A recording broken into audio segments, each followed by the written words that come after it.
কয়জন বাবা, কয়জন অভিভাবক আপনি এই সমাজে দেখাতে পারবেন যেই অভিভাবক তার সন্তানকে বলে, বাবা তুমি অনেক বড় শিক্ষিত হতে পারো আর না পারো, তুমি সৎ মানুষ হবে। সম্মানিত উপস্থিতি, শিক্ষিত সন্তান নিয়ে বাবা মা যতটা সুখে আছেন, এই সমাজে এত শিক্ষিত সন্তান না থাকলেও বাবা মারা অনেক বেশি সুখী ছিলেন, সন্তানরা অনেক বেশি সুখী ছিলেন একটা সময়। শুধু পার্থক্য এইটুকু, তাদের মধ্যে নীতিনৈতিকতা ছিল, এখন নীতিনৈতিকতা নাই। আমি শিক্ষার বিরুদ্ধে বলছি না, শিক্ষা তো আমাদের লাগবেই, কিন্তু শিক্ষার পাশাপাশি যদি নীতিনৈতিকতা না থাকে তো এই শিক্ষা জাতিকে যতটা উপকার করবে তার চেয়ে বেশি ক্ষতিগ্রস্ত করবে। দেশের উন্নতি যতটা করবে দুর্নীতি তার চেয়ে বেশি করবে। অতএব একজন আদর্শ অভিভাবক হিসাবে আপনার সন্তানকে যদি আপনি মানুষের মতো মানুষ হিসেবে গড়ে তুলতে চান, আপনার টার্গেট হতে হবে আমার সন্তান দুধে ভাতে থাকুক আর না থাকুক, আমার সন্তান থাকবে সত্যের সাথে, আমার সন্তান থাকবে ন্যায়ের সাথে, আমার সন্তান থাকবে নিষ্ঠার সাথে।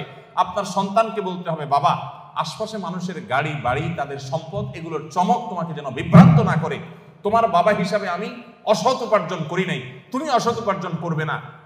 এদেশে কিছু আদর্শবান মানুষের বড় বেশি প্রয়োজন। বড় দুর্ভিক্ষ চলছে প্রতিটা টেবিলে, প্রতিটা অফিসে, প্রতিটা প্রতিষ্ঠানে দুর্নীতিবাজদের এমন মহড়া, এমন মহোৎসব আজ সর্বদা চতুর্দিকে এমন ভাবে প্রতিষ্ঠিত হয়েছে যে গোটা জাতি